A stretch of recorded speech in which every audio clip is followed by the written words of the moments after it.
Hi, hello, happy Monday. I hope you're doing beautifully. Today I feel called to speak on 5 ways to expand into your dream self. Over the past year or two, I have been really growing into my dream self and cultivating and creating a life for myself that I feel joyous to live within. I feel joyous to be, and I feel joyous to exist, and I wake up with gratitude for everything that I had, everything I'm growing into, and I just feel called to share on how I stepped into that space. So the first method that I have, or the first tip that I have, is higher self / best self visualization. So what that looks like to me is asking myself, when I think of my higher self, when I think of my best self, what do I see? What do they wear? What habits do they have? What's their energy like? What do they do? What does a day in their life look like? What do they smell like? Like all these little details of what my higher self or what my best self looks like, or who my best self is, you know? I find that in a lot of spiritual spaces, there's a lot of talk about higher selves, and for me, when I was first introduced to this concept, it just felt like this unattainable, ethereal spirit thing that just felt very separate for me. And so when I slow myself down and I break it down into these like smaller questions of like, what does she wear? What does she look like? All these different things, it makes it feel much more attainable for me, much more realistic, much more practical, and that has helped me grow into that space a bit more because I feel like I can actually grasp it. It doesn't feel like it's just this separate thing that is constantly in the future. I can see myself, I can see my higher self in me currently, in my present self. And so yeah, that's been very big in my processing. The next thing that I recommend is future self journaling and visualization, which is a little bit similar, but it's a bit different in the sense that I like to journal out where I see myself in 1 year, where I like to see myself in 5 years, and where I'd like to see myself when I'm 50. And so this pushes me to ask myself, okay, am I content? Would I be content right now being in the exact same place a year from now? Would I be content seeing myself right in this exact same place 5 years from now when I'm 50?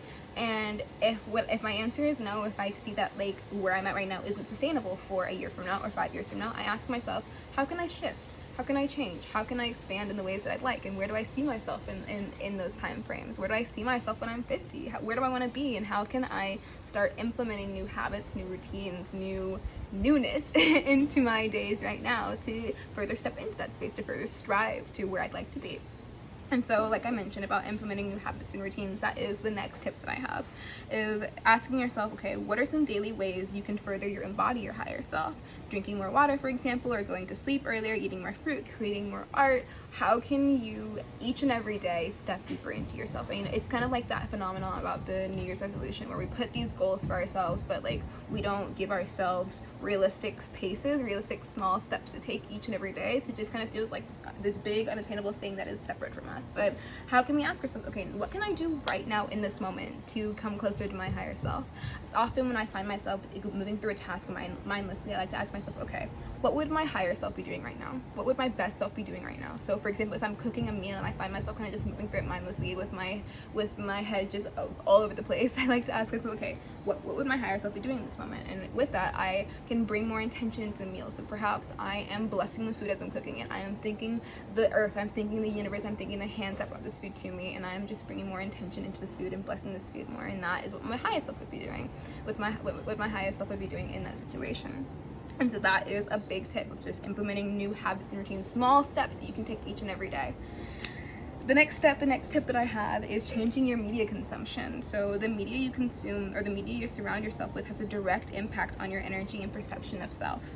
How are you enriching yourself with the content you consume? This is so beyond important because content consumption is just so impactful. Like we can spend so much time doom scrolling or scrolling through social media mindlessly for hours and hours and hours, and what do we gain? Like at the end of this 4-hour scroll, sometimes I ask myself, and what did I learn?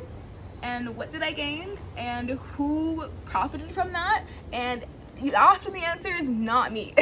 So how can I be more intentional, be more mindful about the ways that I'm consuming content and the ways that it's pouring into me? Because the things that we consume seep into our subconscious and then seep out through our actions, seep out through our self-perception, seep out through our self-worth.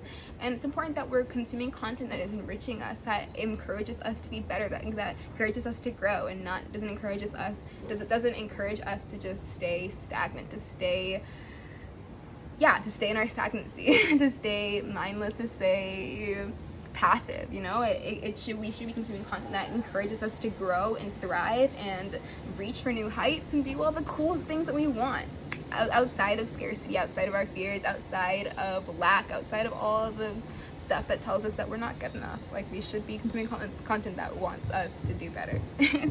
So similarly with that as well, it's important that the next and last tip that I have is to be conscious of the people you surround yourself with. So how do the people that you surround yourself with encourage you to grow and thrive?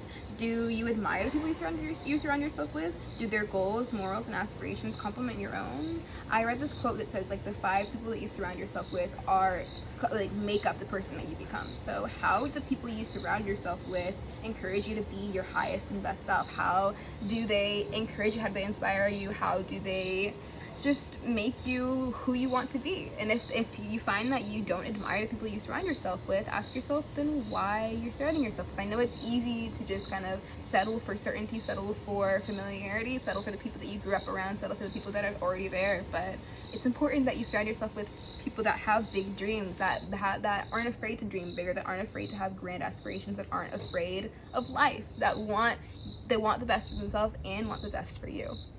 So yeah, these are the ways that I step into my higher self, that I step into my dream self, and that I'm able to create a reality for myself that I feel happy in. If you would like more help on this topic of stepping into your dream self and creating your dream life, I offer mentorship, I offer resources, I have a lot of different resources that I can share with you, and I would love to connect with you. So yeah, I hope you have a beautiful rest of your day.